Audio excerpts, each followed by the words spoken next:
तो दोस्तों स्वागत है हमारे YouTube चैनल में। मेरा नाम है आशीष और आज मैं आप लोगों को NCERT क्लास 9th का मैथ का चैप्टर 13 का प्रश्नावली 13.7 बताने वाला हूं।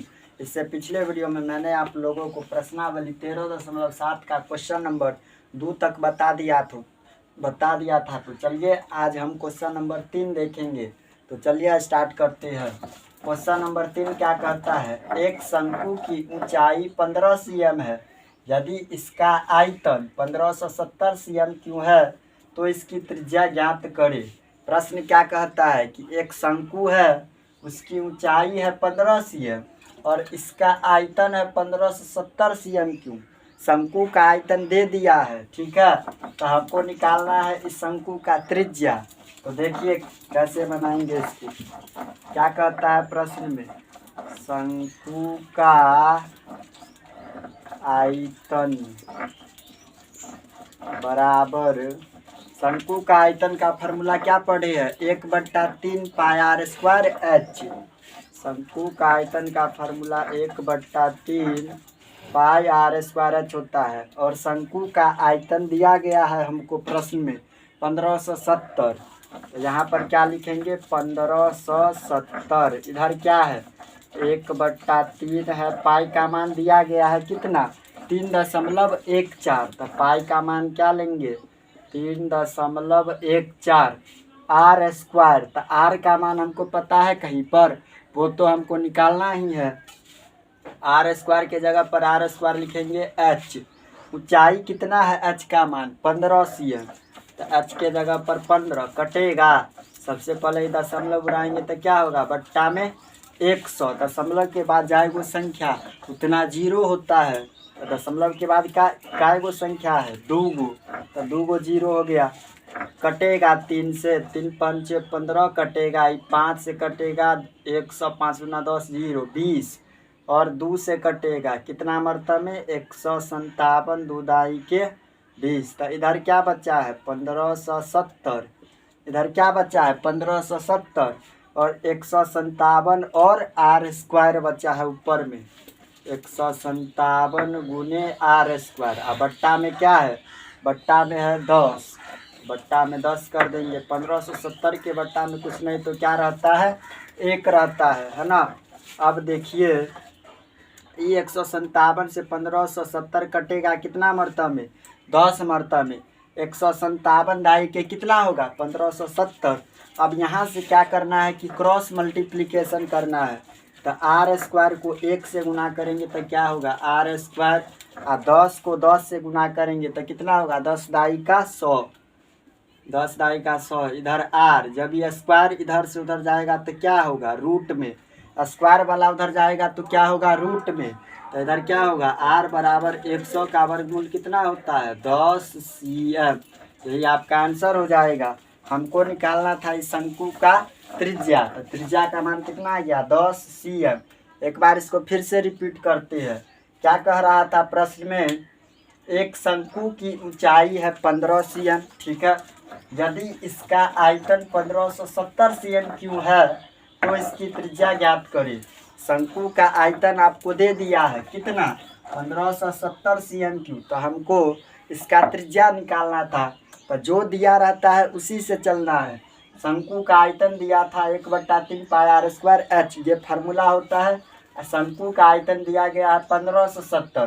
तो 1570 लिखे, इस पर सेट किए। 1/3 पाई का मान भी दिया गया है 3.14। तो 3.14 लिए, आर स्क्वायर है तो आर स्क्वायर, आर स्क्वायर तो हमको निकालना है ना, इसीलिए आर स्क्वायर के जगह पर आर स्क्वायर लिखे एच। ऊंचाई कितना है शंकु का, 15। तो 15 लिखे, 3 से कटा 5 मरतबा में, दशमलव उड़ाए तो 100, 5 से कट गया 20, फिर 2 दाई के 20, आई 2 से कटा 157 बेर में। तो 1570, इधर क्या बच गया ऊपर में 157 गुने आर स्क्वायर, बट्टा में है 10। 157 दाई के 1570 कटा। अब यहाँ से क्या कर लिए कि क्रॉस मल्टीप्लिकेशन, आर स्क्वायर को 1 से, आर स्क्वायर 10 दाई को 10 से, तो कितना हो जाएगा 10 दाई का 100। जब यह स्क्वायर इधर से इधर आएगा तो क्या होगा, रूट। 100 का वर्गमूल कितना होता है, 10। यही आपका आंसर हो जाएगा। चलिए दोस्तों हम अपना अगला क्वेश्चन देखते हैं। क्वेश्चन नंबर 4 क्या कहता है, यदि 9 cm ऊंचाई वाले शंकु का आयतन 48 पाई cm क्यों है तो इसका व्यास ज्ञात करें। प्रश्न क्या कहता है कि एक शंकु है जिसका आयतन है 48 पाई cm की और ऊंचाई है 9 cm, तो हमको इसका क्या निकालना है, व्यास निकालना है। तो हम जानते हैं कि व्यास जो होता है ना वो त्रिज्या का दोगुना होता है। ठीक है, तो सबसे पहले हम त्रिज्या निकालेंगे और इसका दुगुना हो जाएगा क्या, व्यास हो जाएगा। तो देखिए इसको कैसे बनाएंगे, क्या दिया गया है, दिया गया है हमको शंकु का आयतन। क्या लिखेंगे सो सुनिए, शंकु का आयतन। शंकु का आयतन का फार्मूला क्या पढ़े है, 1/3 पाई आर स्क्वायर एच। शंकु का आयतन का formula 1/3 pi r square h. शंकु का आयतन दिया गया है हमको कितना, 48 पाई। तो यहाँ पर क्या लिखेंगे, शंकु का आयतन के जगह पर 48 पाई। इधर क्या बचा है, 1/3 पाई का मान पाइये रहने दीजिए, क्यों, ताकि पाई से पाई क्या हो जाएगा, कट जाएगा, इसीलिए पाई का मान पाइये रहने देते हैं। इधर क्या है, आर स्क्वायर है, तो आर हमको पता है कहीं पर, त्रिज्या वो तो नहीं पता है, तो आर स्क्वायर के जगह पर आर स्क्वायर लिखते हैं। एच, एच का मान पता है कितना, 9 cm। ऊंचाई कितना है, 9 cm। यहाँ तक कोई कंफ्यूजन।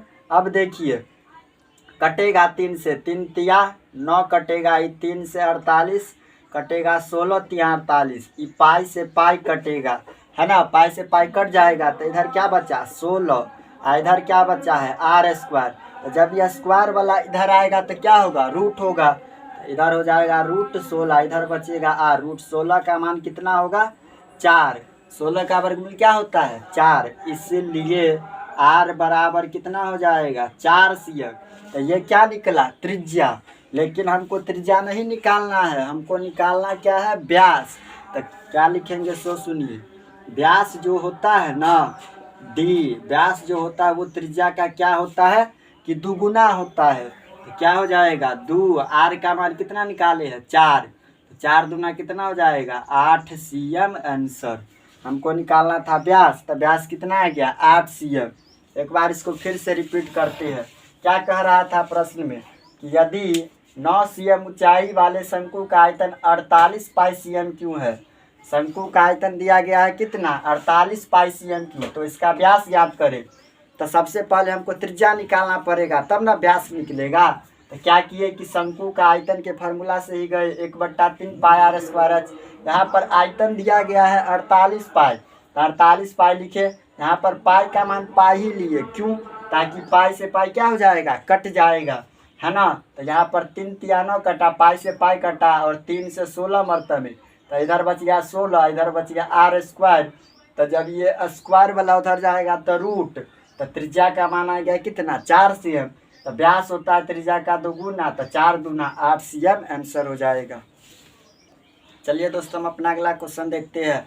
क्वेश्चन नंबर 5 में क्या कहता है, ऊपरी व्यास 3.5 मीटर वाले शंकु के आकार का एक गड्ढा 12 मीटर गहरा है, तो इसकी धारिता किलो लीटर में ज्ञात करें।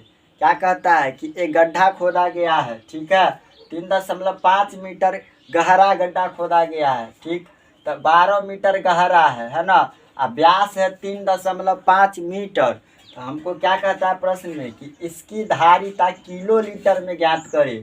धारिता का मतलब होता है आयतन। तो सबसे पहले हम इसका आयतन निकालेंगे गड्ढा का, उसके बाद क्या करेंगे कि उसको किलो लीटर में चेंज कर देंगे, है ना। तो देखिए कैसे बनाएंगे इसको। क्या कहता है प्रश्न में, व्यास दिया गया है कितना, व्यास दिया गया है हमको 3.5 मीटर। तो हम जानते हैं कि व्यास का आधा क्या होता है, त्रिज्या। त्रिज्या निकालते हैं, त्रिज्या क्या होगा, व्यास का आधा, 3.5 का आधा होगा, दशमलव उड़ाएंगे तो एगो 0, 5 7 35, 5 चौका 20 हो जाएगा, कितना होगा 7/4 मीटर। ये निकल गया आपको त्रिज्या का मान। और क्या कहता है कि गड्ढा जो है ना वो 12 मीटर गहरा है, तो ऊंचाई कितना हो जाएगा, गहरा का मतलब क्या होता है, ऊंचाई 12 मीटर। तो हम सबसे पहले गड्ढा का आयतन निकालते हैं। क्या लिखेंगे सो सुनिए, गड्ढा का आयतन, गड्ढा का आयतन निकालते हैं। गड्ढा जो होगा वो किस आकार का होगा? शंकु आकार का, क्योंकि प्रश्न में देखिए शंकु आकार का गड्ढा बनाया जाता है ना। तो शंकु का आयतन का फार्मूला क्या होता है? 1/3 पाई आर स्क्वायर एच। शंकु का आयतन का formula 1/3 pi r square h. तो बताइए, इस पर सेट करते हैं। 1/3 पाई का मान क्या लेंगे? 22/7। आर स्क्वायर है तो त्रिज्या का मान कितना निकाले हैं? 7/4। तो 7/4 गुने 7/4 होगा। और ऊंचाई एच का मान कितना है? 12 मीटर। ऊंचाई है 12। अब बताइए, कटने वाला है कोई? 7 से 7 कटेगा और कटेगा। 4 से 12, 4 तिया 12। 3 से 3 कट गया और कटेगा 2 से 2 दूना 4, 2 से 22, 11। तो ऊपर में क्या बच गया? 11 गुने 7। नीचा में क्या बचा है? 2 बचा है। ऊपर में 11 गुने 7 और नीचा में क्या है? 2 है। अब गुना करके 2 से भाग दे दीजिए। 11 7 77 होगा। अब बट्टा में 2 से भाग देंगे। 2 तिया 6। 7 में से 6 घटेगा। 1 पे 7 17, 2 8 16, 2 5 10। इतना मीटर क्यों? ये क्या निकल गया? गड्ढा का आयतन। अगर यहाँ पर हमको सिर्फ आयतन बोलता निकालने के लिए तो यहीं पर आंसर हो जाता, लेकिन हमको बोल रहा है कि किलो लीटर में आयतन निकालिए। तो सबसे पहले हमको इसको लीटर में बदलना पड़ेगा। मीटर क्यों को सबसे पहले लीटर में बदलिए, उसके बाद किलो लीटर में जाएगा। तो क्या लिखेंगे सो सुनिए। लीटर में बदलते हैं इसको मीटर क्यों को। तो क्या होता है? चूंकि 1 मीटर क्यों बराबर क्या होता है? 1000 लीटर। 1 मीटर क्यों बराबर क्या होता है? 1000 लीटर। इसलिए कितना मीटर क्यों का निकालना है? 38.5 मीटर क्यों का। क्या लिखेंगे? 38.5 मीटर क्यों बराबर। तो 38.5 को 1000 से गुना करना पड़ेगा। तो 38.5 गुने 1000। दशमलव उड़ाएंगे तो बट्टा में 10 होगा। 0 से 0 कटेगा तो कितना हो जाएगा? 385 पर 2 गो 0 है ना, तो 2 गो 0। इतना लीटर। ये तो आया लीटर में। हमको लीटर में नहीं लाना है, हमको किस में लाना है? किलो लीटर में। अब इसको क्या करेंगे कि किलो लीटर में बदल देते हैं।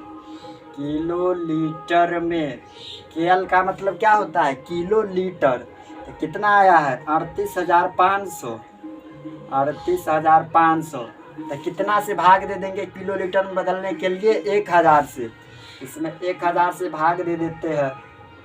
2 गो 0 से 2 गो 0 कटेगा। क्या हो जाएगा? 385। बट्टा के नीचे 1 गो 0 है तो पीछे से 1 अंक के बाद दशमलव हो जाएगा। दशमलव kilo litre answer. 38.5 kilo litre आपका आयतन निकल गया किलो लीटर में। ठीक है, यही आपका आंसर हो जाएगा। एक बार इसको फिर से रिपीट करते हैं। क्या कह रहा था प्रश्न में कि व्यास दिया गया था 3.5 मीटर। तब व्यास का निकाले त्रिज्या कितना? 7/4 मीटर। और ऊंचाई दिया गया है 12 मीटर, है ना। तो सबसे पहले हम गड्ढा का आयतन निकाले। तो गड्ढा किस आकार का है? शंकु आकार का। तो शंकु का आयतन का formula 1/3 pi r square h. इस पर सेट किए तो 38.5 मीटर क्यों आया। हमको मीटर क्यों में आंसर नहीं लाना है, हमको लाना है किलो लीटर में। तो किलो लीटर में लाने के लिए सबसे पहले हम इसको लीटर में बदल लिए। लीटर में लाने के बाद किलो लीटर में बदले हैं। तो लीटर में कैसे आया? चूँकि 1 मीटर क्यूब में होता है 1000 लीटर, इसीलिए 38.5 मीटर क्यूब में कितना होगा। तो उसको गुना किए तो 38,500 लीटर हुआ। तो इसको क्या किए कि किलो लीटर में बदलने के लिए 1000 से भाग दे दिए। तो कितना हो गया? 38.5 किलो लीटर आपका आंसर हो जाएगा। दोस्तों, प्रश्नावली 13.7 का क्वेश्चन नंबर 5 तक बता दिए हैं। इसमें कुछ और क्वेश्चन रह गया, उसको अगले वीडियो में बताएंगे। आज के लिए इतना ही। अगर वीडियो अच्छा लगे तो लाइक, कमेंट, शेयर और सब्सक्राइब कर दीजिएगा। मिलते हैं नेक्स्ट वीडियो में, तब तक के लिए जय हिंद, जय भारत।